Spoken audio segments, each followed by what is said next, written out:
7 after 8 o'clock on this wet, grey, rainy day right here in Johannesburg, but we're not complaining. Every season has reason through the mercy of Almighty Allah subhanahu wa ta'ala. We're going to be talking about the road, the tumultuous journey to the G20 summit, very especially in light of Marco Rubio pulling out. He, of course, represents the United States. And what does that say for the upcoming summit? But let's first talk about the AU summit. We did cover it on the show yesterday with Ashraf Patel. And he, of course, is an analyst. He gave us deep insights into that. But we'll talk with someone who's just been. He is Gwinyai Taruvinga. He is a postdoctoral research fellow at Wits University, and gives me great pleasure to welcome him to the show this morning. A very good morning to you. Welcome. A very good morning. Thank you for having me on this lovely morning. Yeah, lovely wet morning. Thank you for your time. And before we talk about G20, apparently you attended the AU summit. What were your thoughts? What have you come away with? Do you feel positive going forward? And how does that then tie into the upcoming G20?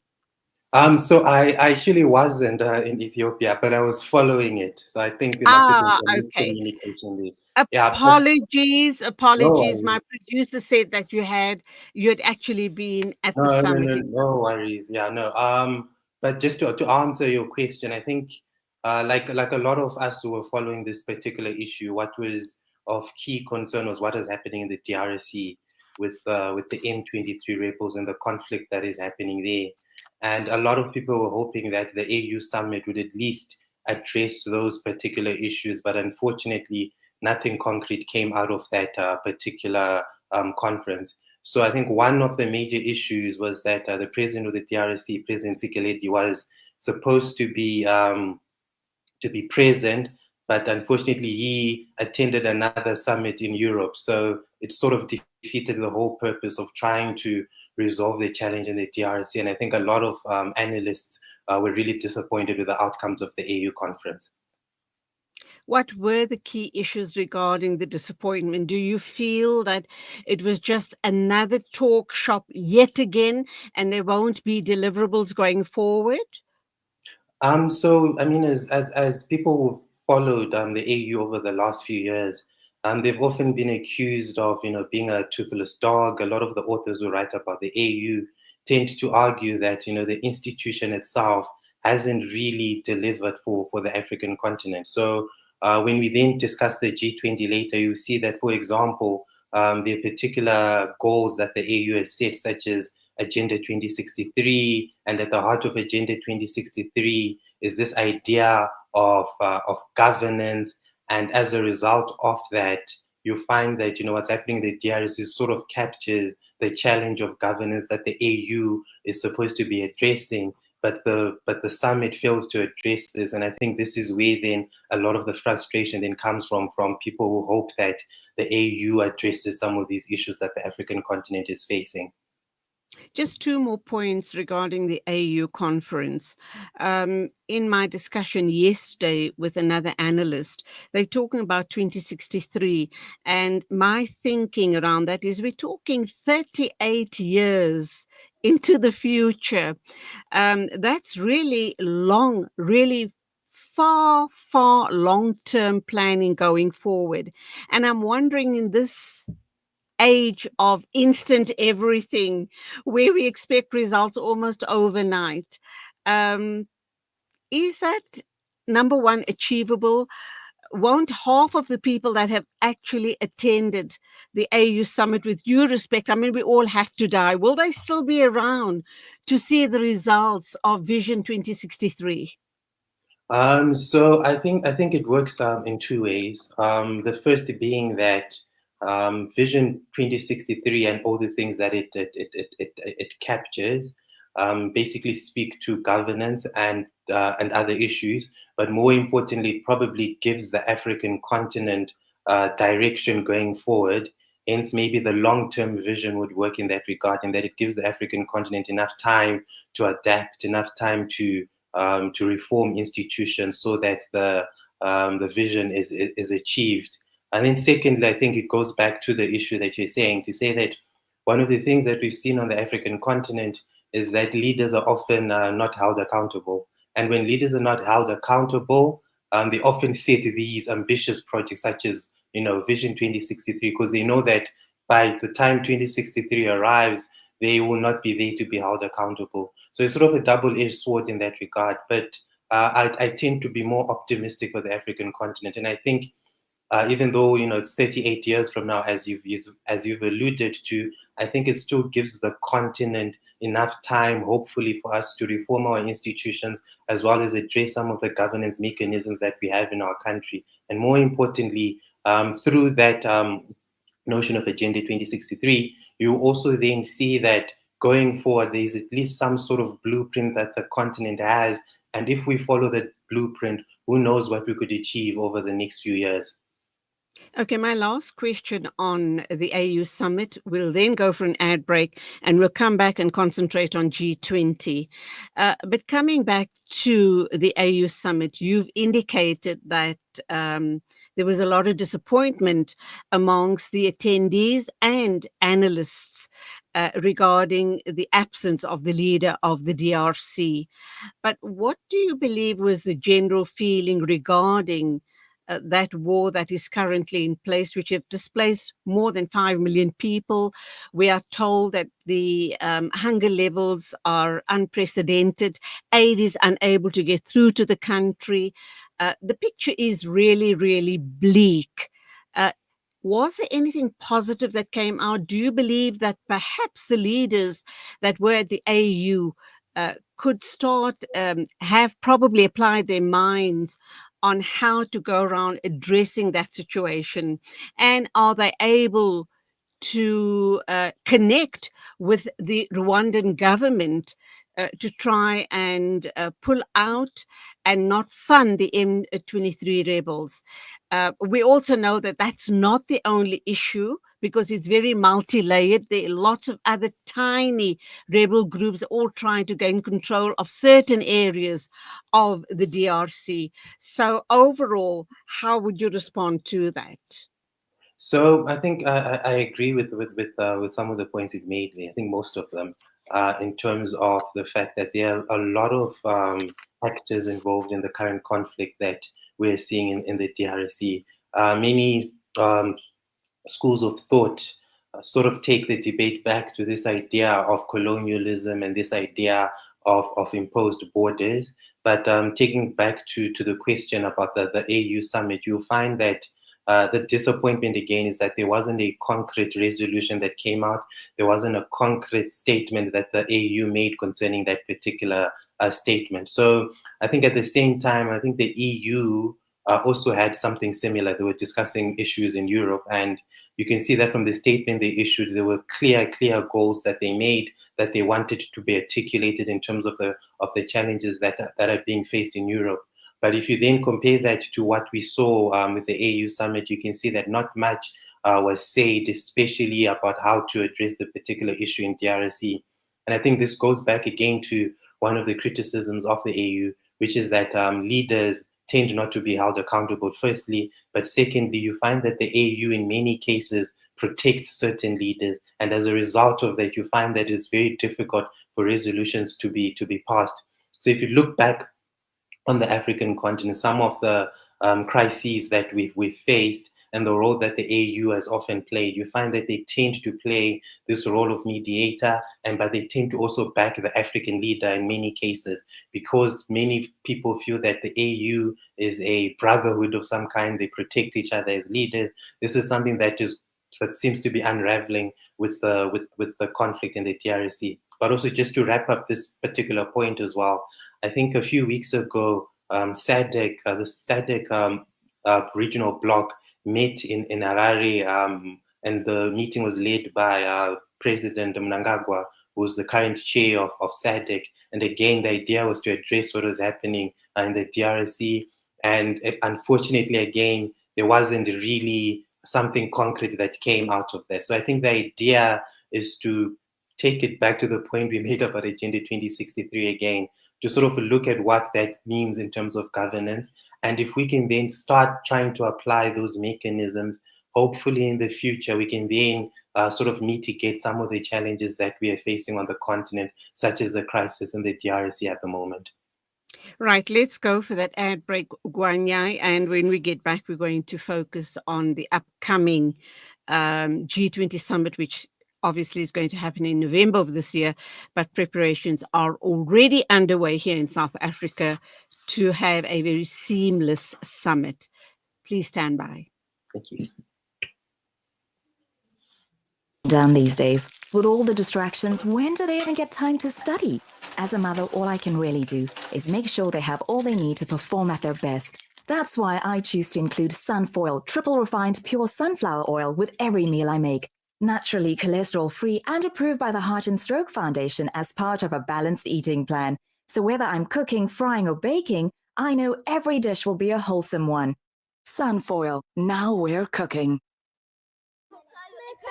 They say breakfast is the most important meal of the day, yet many children go to school hungry because of poverty. Penny Appeal South Africa's Breakfast Club aims to get a warm, hearty meal to underprivileged children so they can spend their day prospering in their schoolwork. Help feed a needy learner for only R5 a day, or 150 Rand a month. Or visit our website www.pennyappeal.org.za or call 031 1100 573 to find out how you can donate. Penny Appeal South Africa. Small change, big difference.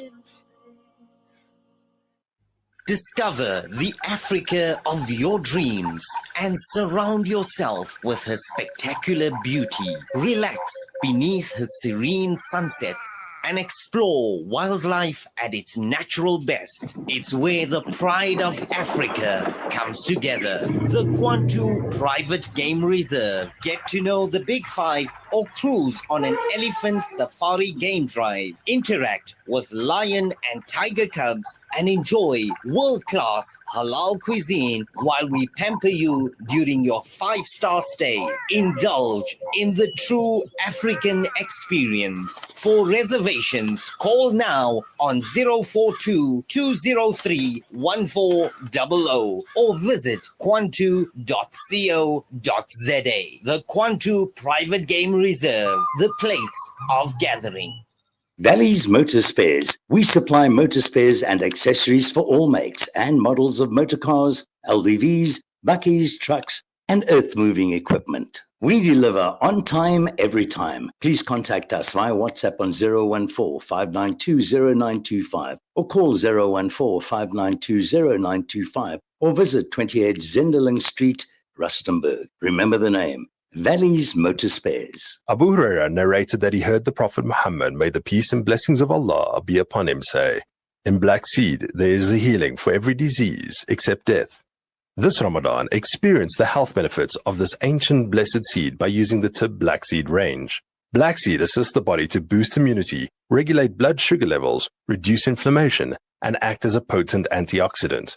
Experience a holistic approach to health by introducing the Tib Black Seed range into your Ramadan routine. Available in capsules, pure cold-pressed oil, and a vapor rub. Trust Tib Health Sciences for quality black seed products. For more information, visit blackseed.co.za. Available at leading pharmacies. Connect and stay ahead with Salam Media. This is Salam Media, coming to you live from South Africa. Welcome back. It is exactly 8:21 a.m. I am talking with Gwinyai Taruvinga. He's a postdoctoral research fellow at Wits University. We're now going to be talking about, obviously, the upcoming G20 summit that's going to be held in South Africa in November of this year. Now, also know that on the 20th and 21st of February, in 2 days' time, South Africa will be hosting the G20 Foreign Ministers meeting in Johannesburg. Obviously, this is going to be setting the tone for the summit in November. And this upcoming G20 Beyond gathering symbolic capital for South Africa is also historic, as this event will not return to the global south for at least another decade or so. So let's talk about the significance and the importance of the G20 summit. Gwinyai, welcome back. Over to you. Thank you very much. And just to continue from the points that you've made, I think within the African context, firstly, I think this is a monumental achievement because it is very rare that we've seen an African country take such center stage globally. And I think South Africa is in a position to not only do that, but is also in a position to further just try to make the case for the African continent. So I think when we were talking about the AU earlier, again, this idea of Agenda 2063, I think is something that is very important for the African continent. And with South Africa's position now leading the G20, you find that this is something that the country can use to sort of make the case for the African continent, as I've said. But there are also other several issues that the South African government can also use, especially when it comes to ideas of debt relief on the African continent, and also when it comes to this idea of mitigating the challenges of climate change, especially the financial aspect of it. So a lot of the debates around climate change, you'll find that on the African continent, we've sort of received the wrong end of the stick in terms of the financing of climate change. So I think it's important that we understand that this is not only a monumental achievement, but this is a platform for the African continent, especially within the context of governance within Agenda 2063, but as well as trying to make the case for the African continent. Okay, I want to also talk before we, go over to the actions by the US. I'll come to that very important issue in a minute or two, but let's just focus a little bit on climate change. The African continent is of the opinion that we shouldn't be penalized as far as climate change, taxes, etc. is concerned. If anything, the global north ought to be paying some form of reparation to us here on the African continent, because we are not responsible for all of the pollution around the world. Your thoughts, and do you believe we'll still stick with that as an agenda point at the G20? Yes, I would like to think that that is probably something that we are going to stick to. So a lot of what we have spoken about over the last few years concerning these challenges and these issues of climate change are essentially that if you look at the statistics of the countries that have contributed to the challenge of climate change, the African continent probably is like at the bottom of that particular list. We don't contribute as much as some of the so-called first world countries, and I think that's something that a lot of countries have made clear, especially these big negotiations concerning climate change. So I think this is again the platform that South Africa can use to make a case for the African continent, to sort of also try to, although it might be a bit challenging because of the architecture of these institutions, but sort of to make that particular case to say that as the African continent, we really haven't contributed as much as the first world country, and therefore we shouldn't then be, punished at the same level, because our levels of development are clearly quite different from theirs, and also how they've contributed to this challenge of climate change is completely different to how we have done it. So I think it is very important that we bear that in mind, especially within the context of South Africa and the G20. Okay, so hearing your responses leads me to believe, and I think that was the question I put you right at the beginning of the interview, is that it seems as if the AU was almost like a foundation for the G20, because Yes. a lot of similar issues will be picked up and be discussed possibly in much more detail, and more commitments will be made by different heads of state. Yes, definitely. So again, I think this is again the point we were making earlier, to say that there would have been a lot of expectations, or there still are a lot of expectations from the AU within the context of governance and some of the points they've set under Agenda 2063. And I think, this is basically the role of the AU to make the case for the African continent. But unfortunately, or fortunately, depending on how you look at it, it's still a work in progress. And I think hopefully over the next few years, these are the issues we'll be raising. But more importantly, I think the role of the AU, if you think back to when Thabo Mbeki was instrumental in it morphing from the OAU to the AU, his particular vision was, this idea of African Renaissance. And I think if the AU can stick to that, aspect of governance, I think we can move forward within, the context of a very challenging global system, as we saw with what the US has sort of done within the context of South Africa. And if we need our AU to work, we need our institutions to work. And it is very important that we put a lot of effort in trying to make these institutions function accordingly. So, and on that very point that you've made, in a shocking move, the US Secretary of State Marco Rubio announced that he won't attend the G20 foreign ministers meeting. Obviously, he cited the ongoing supposedly abuses by the South African government, including expropriation of private property. That seems to be their big bone of contention, number one. And I'm kind of wondering that is the whole situation perhaps not also partly to do with South African stance in supporting the Palestinian cause. I mean, we know that a genocide has taken place, and now it's going to the next level of ethnic cleansing. And South Africa having taken apartheid Israel to the ICJ. But of course, Trump is saying that his bone of contention with South Africa is the fact that South Africa is obviously expropriating land without a compensation. How is Rubio's non-attendance going to hurt us as South Africa and the G20 as a whole, the summit as a whole? So just for a little bit of context before I get into Rubio's decision not to attend, I think the first thing that we need to look at again is, I think, this case that you made concerning the Israel and Palestine conflict. And I think from a historical perspective, if we look at South Africa's history, it is, I think it makes sense why then South Africa took that particular approach concerning Palestine and the whole case with the ICJ.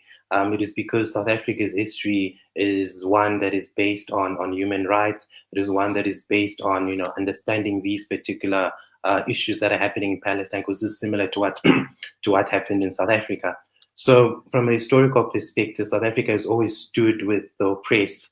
So if you remember, I think just a few years, I think it was before, just after Nelson Mandela was president of South Africa, one of the things he spoke about was Palestine, and he spoke about the fact that South Africa will always stand by Palestine, and South Africa will also stand by countries that are being oppressed. So this then leads us to this particular case with the ICJ to say that South Africa was basically exercising its right as a country that understands this history of apartheid, this country that understands this history of segregation and its impacts on particular countries, hence the stance that South Africa took. Now, when you look at it from that perspective, you then look at the other end of the spectrum, and on the other end of the spectrum, we have the United States and Israel. And history has shown us that these two countries share a very strong tie together, right? Which leads one to believe that whilst this decision that America has taken has been, basically hidden, or has been hidden behind the guise of, expropriation of land without compensation, it is quite clear that there is more to it than simply just that. And many have believed that it is because of the ICJ case. So my thinking is that even with Rubio not attending, this is something that is expected, I think, of the current administration in the United States of America, where we see, the withdrawal of USA aid. we see with no particular, just how that particular government is functioning. So I don't think it's a surprise that he's not attending. But in terms of the impacts on South Africa, I think that behind the scenes, I would like to believe that, there's a lot of diplomatic shuffling that's happening. There are a lot of diplomatic efforts that I think the South African government is also trying to make to reach out to the United States to sort of find a solution to the current challenge, because a lot of what was written in the executive order that was passed by Trump, you can look at it and see that most of it holds no substance. There isn't evidence to prove most of what they were saying in that particular executive order. And if you want to then also follow President Trump's social media posts, you'll further see that a lot of it is based on speculation, which is then leading a lot to believe that although expropriation without compensation is what has been used as the guise for this move, there's more to it than just that. Sad to say, you and I and a lot of people with similar sentiments would understand what exactly are the hidden messages that America and other Western countries are putting out there by this move. Be that as it may, sad to say, the man in the street would take it at face value and just go along with it. And that could cause us, not only in South Africa, but globally, cause harm to our image and our foreign relationships. How do we mitigate against that? So I think this idea of the role of the United States, I think is quite similar to something that happened in Zimbabwe in the early 2000s. So I think under President Bush, he passed a similar executive order where during Zimbabwe's land reform, he basically also raised that particular issue of human rights violations. And as a result, Zimbabwe was sanctioned. So the reason I make that particular point is obviously the sway that the United States has in terms of this global architecture that we are looking at. And I think now when we then take it to the layman on the street, as you've just said, obviously I think information is power, and such platforms as we have like this for us to have this particular discussion, people will listen, and then they can also then have not only their own understanding, but they can make informed decisions. Because the reason we are here is because the Trump administration has made a decision that was not necessarily well informed. And this is why we are having this particular discussion today. But I think going forward, what's important is that we need again to have an understanding of not only the Trump administration, but just an understanding of the United States and the role that they've played in terms of the global architecture. So I remember a few years ago, I wrote just a brief article just explaining the role of the United States globally through your institutions such as your IMF, your institutions such as your World Bank, as well as your institutions such as these platforms like the G20, where you'll find that in many cases these institutions are used to make America's case and sort of solidify America's role as a hegemon. So I think what's important is that now that South Africa is sort of taking the role in terms of leading the G20 in this regard, we can sort of maybe change that particular narrative so that the man on the street, as you've just mentioned, has the opportunity to understand the global dynamics on the continent. But more importantly, we provide the man on the street the platform and the ability to make the necessary decisions. Do you think, Gwinyai, that the US might backtrack and Rubio may still attend, or they may send his deputy in place of him? Because obviously he might be a bit embarrassed with that very impulsive decision that it made, undoubtedly at the behest of his master, and that, of course, is Trump. So in terms of him being embarrassed, I think from what I've seen from the Trump administration, I don't think they care much about being embarrassed. I don't think these are issues that they're really concerned about. But I think because of the nature of America and how they want to control a lot of things, I do definitely think that they're going to send someone. If he doesn't come, Mark Rubio, if he sticks to that particular decision. But I also presume, like I said earlier, that behind the scenes, I presume there's a lot of diplomatic discussions that are happening in order to at least get someone from the United States to be here. Because knowing America and knowing how they love to control a lot of things, I do definitely think that someone will represent them during this particular summit as well. There's another issue as well regarding our relationship with the US and who we back and who they back, knowing that they are one of the most powerful nations in the world, sad to say, but it is what it is. South Africa has downgraded the Taiwanese embassy. It's now going to move from Pretoria and it's going to become a trade office. And we do know that the US supports Taiwan 100%. In fact, they've got naval vessels around the waters, the Chinese waters, to show their total support of the Taiwanese. Do you think that also is part of the power play going on here? That we've now downgraded the Taiwanese embassy, and because the US supports Taiwan they've got 100% support by the US. Has that ever been a discussion that has kind of gone public, or is it also one of those issues that are being discussed behind closed doors? I presume that these are some of the issues that are being discussed behind closed doors. Because I mean, especially the issue of Taiwan, as you've rightfully mentioned, Taiwan means a lot to the United States.